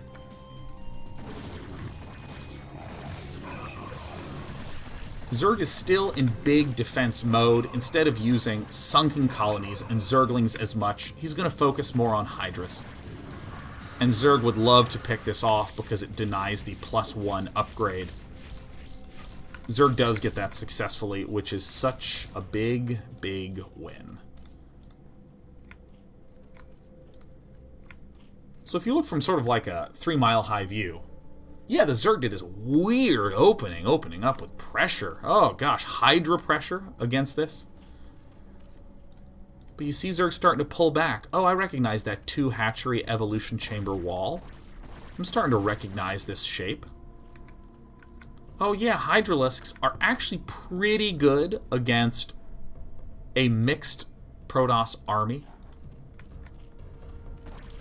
What do you think the 1 Corsair is about? There's not actually any additional Corsairs being made. This is a very clever move that Bisu does, where he says, you know what? Eventually I'm going to want Corsairs because I want to deny Mutalisks. That's a huge important reason to get Corsairs in the game. There is a big threat happening right now. But you don't even have layers, so that's not even a possibility right now. The 1 Corsair is continuing to scout and gain all this critical information. And this is what lets Bisu, this is what permits him to build so many Speed Zealots, to so quickly try to get Storm, to go much more for this big-ass army. You see Bisu, he's just poking, he's seeing if there's an opportunity. He's going to maybe pick off a Hydralisk here. Maybe not. Just pull back. Ooh, there's some Hydralisks out in the open. That could be good. Bisu engages until he decides, no, you know what? I'm not winning this fight. I'm getting the hell out of here. A lot of judgments needed in this matchup. Bisu does this quick little move to kill off the Zerglings to make sure that these Zerglings can't surround the Zealots. Still continued scouting. Hero looks like he's doing the same normal stuff. Bisu, you're noticing a difference in this game compared to what he did last game. He's getting more gateways, Zealots and Templar first, before he's getting that 3rd. Makes sense. Because in the first game, Larva was playing super defensive with Scourge and Zergling, it was easy to get this 3rd base up. Because Zerg is building a lot more Hydras, he needs to delay his 3rd.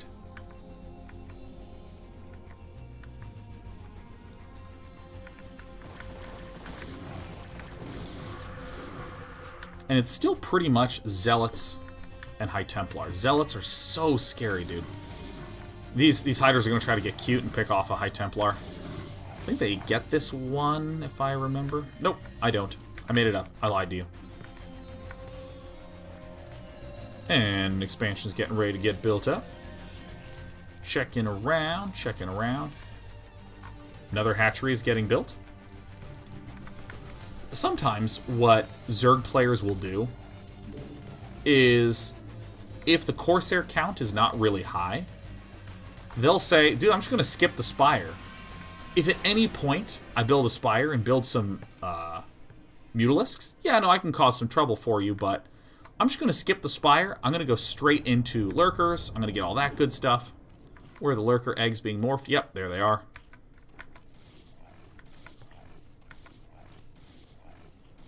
And you can see there's this huge advantage that you get as Protoss with Speed Zealots, where you can kind of freely move forward and freely retreat back if you need to. This Archon is a little bit committal. The Zealots are going to be able to get out of here. But thing is, if you get any amount of Zealots with any amount of surface area on Hydralisks and Lings, you start to kick ass, man. While all this is going on, Beast is right about ready to expand. He started to get the range upgrade for Dragoons. Still making Zealots. Still churning those out in large numbers. Zealots are the best unit ever, man. I love Zealots.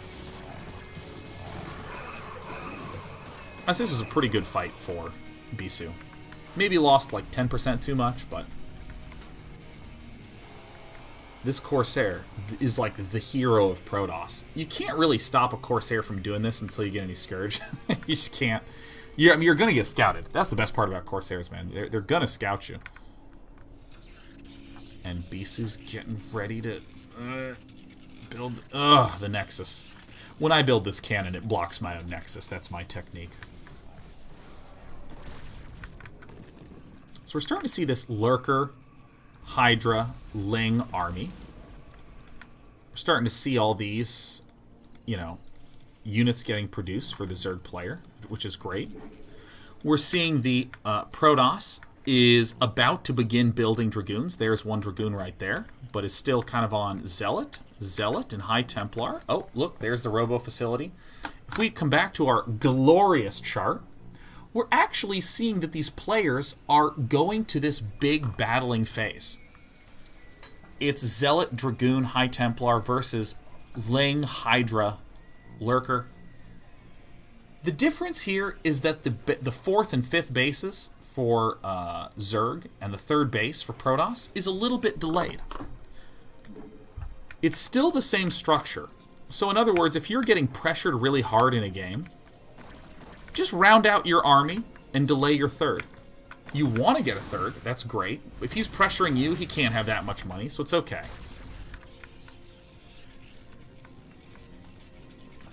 Still roughly the same shape.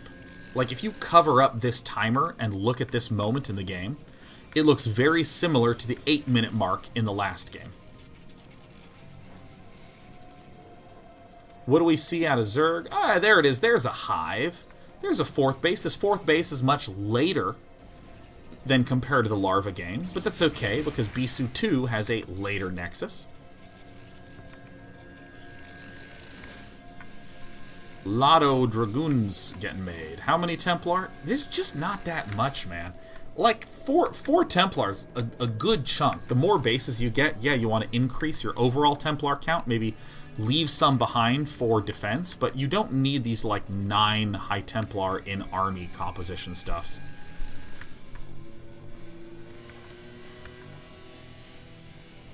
So what Hero does at this point in the game is he's getting 3 evolution chambers to do mass upgrades.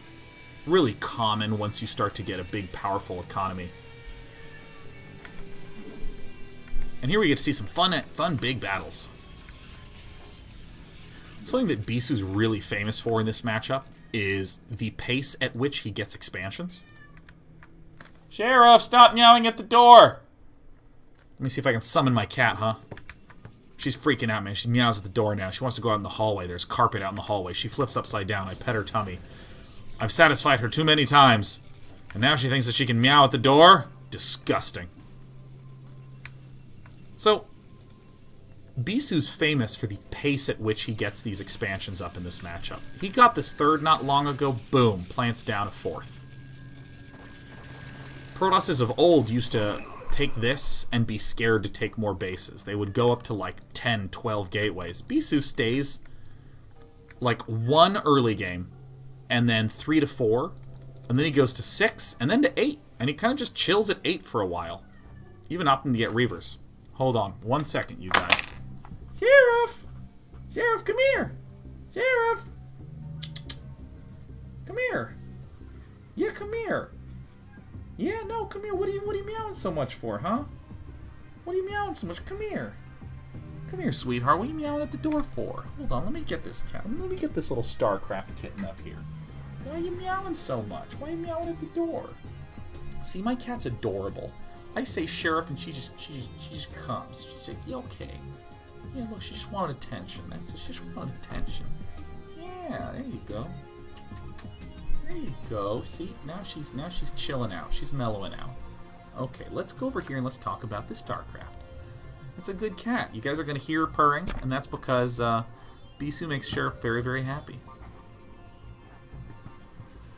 So in terms of the tactics, we're seeing some different moves here. Protoss, because of the formation of the map, is having a harder time just controlling the center of the map to take expansions. So Protoss is doing these leave some zealots behind, and then try to answer with a larger army. Zerg has burrowed some lurkers outside the front, smartly leaving some overlords. Somehow Bisu's insane Dark Templar managed to make their way out. And we're seeing some different tactics out of Zerg. Zerg is trying to make these pokes with small numbers of units, whilst macroing really hard behind. With the Hive up, the Adrenal Gland, the Defiler Mound upgrades are en route. And this... Let me pause right now. This is where two things happen. In the people that I've actually had the opportunity to like talk and coach about StarCraft with in person, there's this wonderful click moment where they go, oh my god, wait, look, no, there's the Hydra Lurker. We have 4 bases. Here's the 4th. We have, like, you know, kind of the same amount of hatcheries.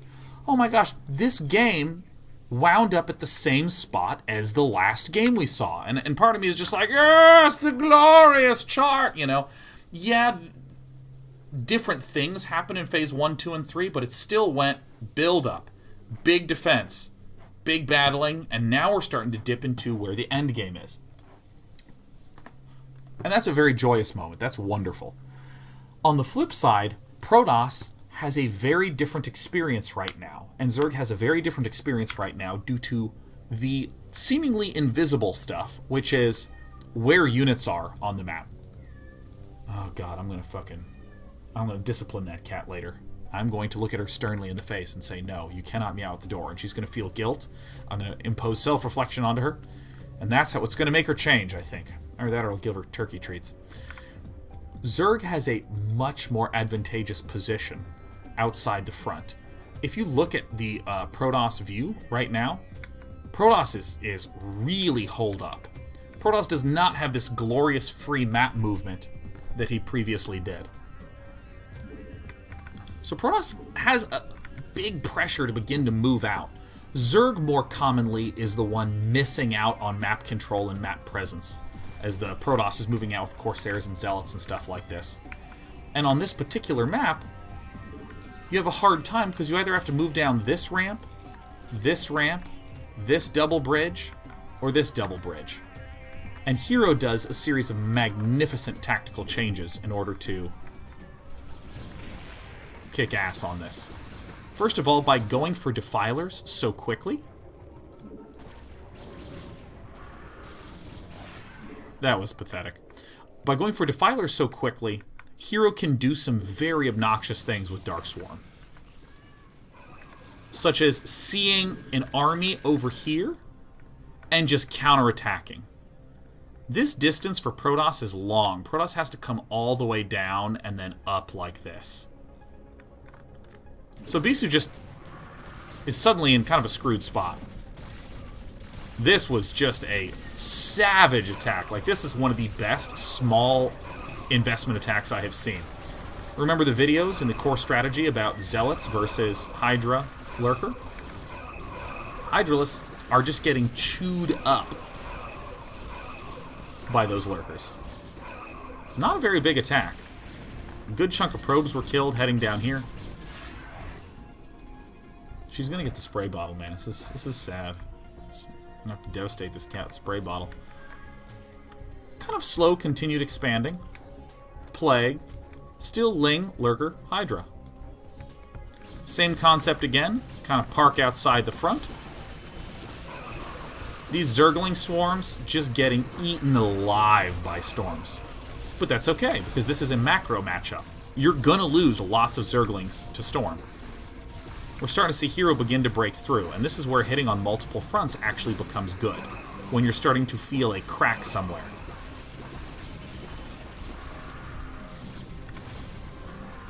This particular attack was okay by the Zerg player. Bisu, again, one of the things he is famous for is his shuttle usage in this matchup. He expands a lot and he drops a lot, annoyingly just storming every single thing that you have. And this is a way to try to free up some space here. What do we think is missing here for Bisu? I'd probably say Reavers. Probably needs to get some more Reavers out, or at least any number of Reavers out, especially now that he has this third gas geyser up. But here is just being really annoying. He's sensing a little bit of weakness here, sending some stuff over there. Bisu tries to do this big mass zealot counterattack, which is actually kind of cool. I think the timing was a little off. The idea was good. The timing was a little subpar, because even though some zealots are going to be lost, a lot of units have been pulled up here. Just that Bisu is also dying super badly down here.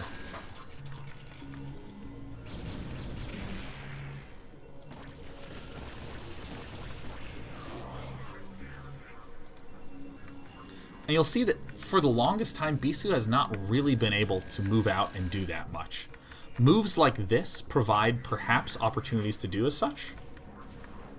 But dude, look at the production tab. I don't know if you saw it just a second ago. There was like 17 sets of Zerglings getting produced.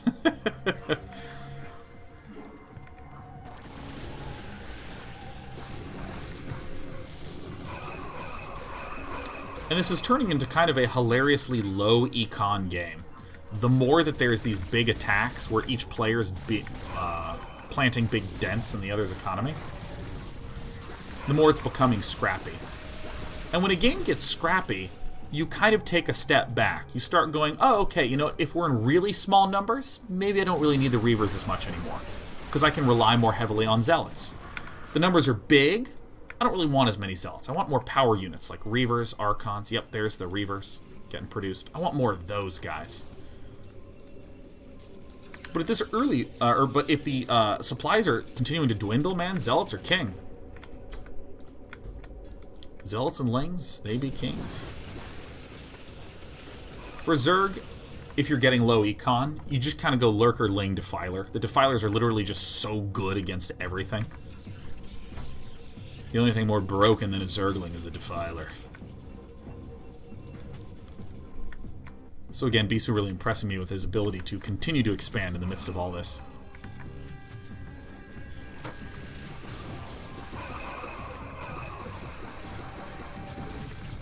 So at some point, despite any cuteness that I've ever indicated was possible in terms of defense or positioning, you just hit a point where you're like, you know what, I think I have more shit than he does. You just go kill him.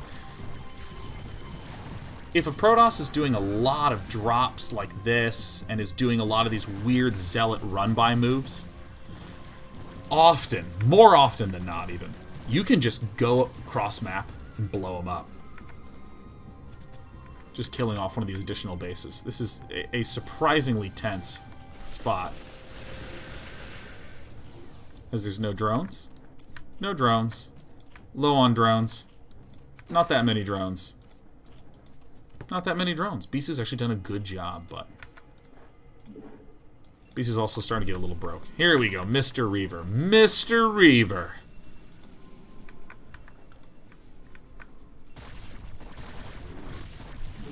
So, I don't know what the heck wound up happening here. This was just like one minor control mistake, and he just kind of marched a lot of units off to their death. I think because he was so focused on this storm drop here. As amazing as Bisu is at this, Bisu's looking a little thin. Protoss will always mine out very, very quickly there, because they just spend so much time building probes early on. But this is like a very kind of interesting and cool and sexy and drop-focused game.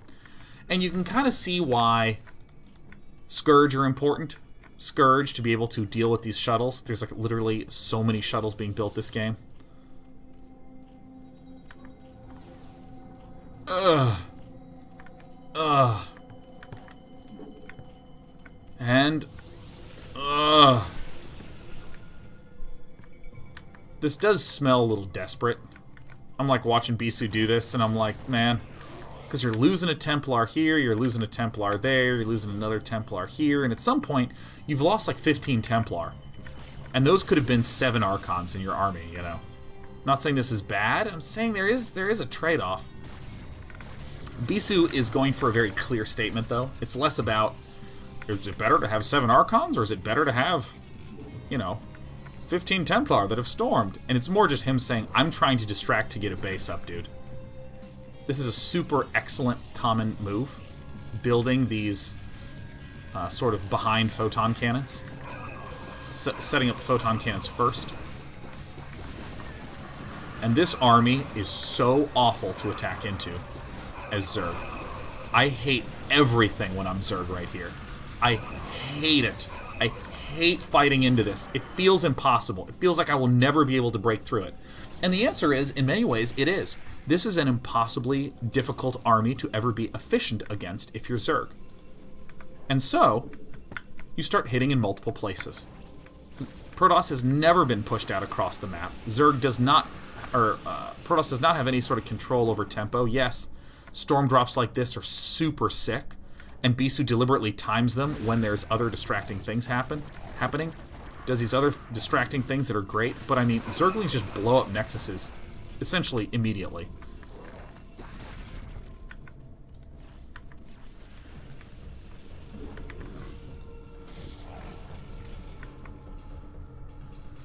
Gosh, I'm just, this particular game is just magical at illustrating how, like, yeah, no, the core strategy of the composition is clear. You're seeing Lurker, Hydra, Zergling, Defiler. That's it. That's all you're seeing. And it's all about these little tactics to try to wrest control over an expansion or some such thing. Lots of Archons getting built. Lots of Zealots. Lots of Templar. Lots of Reavers. Doesn't have vision of the high ground. He's going to lose his Templar. No, get in the shuttle. Become a giant blue man. Become a casting duo.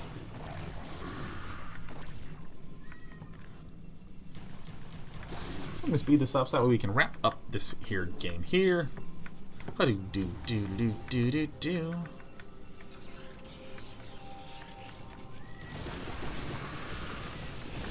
This army is so obnoxious to push into, but at some point you just gotta say, you know what, I think I have more dudes. Lurkers continuing to swarm in. Zerglings, Hydras.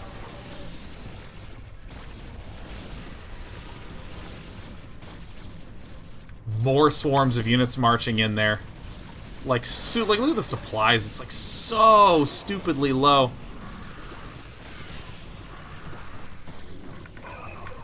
And here, just like can't quite. So he kills this again.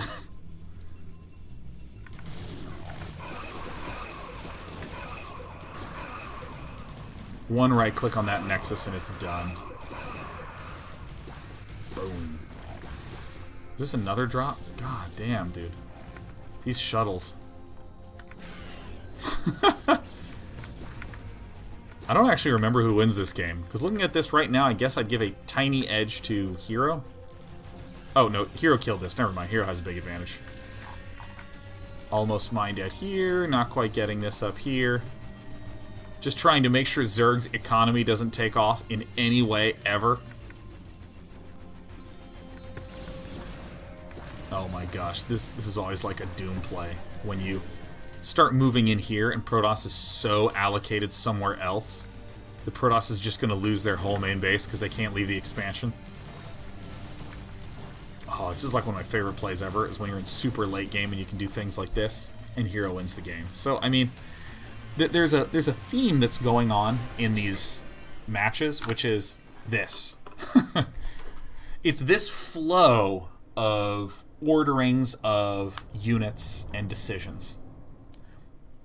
There's so many different tactics you can do in terms of moving forward and containing the Protoss, or pulling back and defending, and then using your Zerglings to counterattack. For Protoss, you can be pushing forward with Zealots and Dragoons and being aggressive in the middle of the map. You can be holding back to try to do these big shoves forward. There's a lot of fluidity when it comes to that. Hopefully, just the explanation that was provided in the first strategy video and these examples can give you some guidance, because it can be a very confusing matchup. For me, historically, it has been my most difficult matchup when I was a player.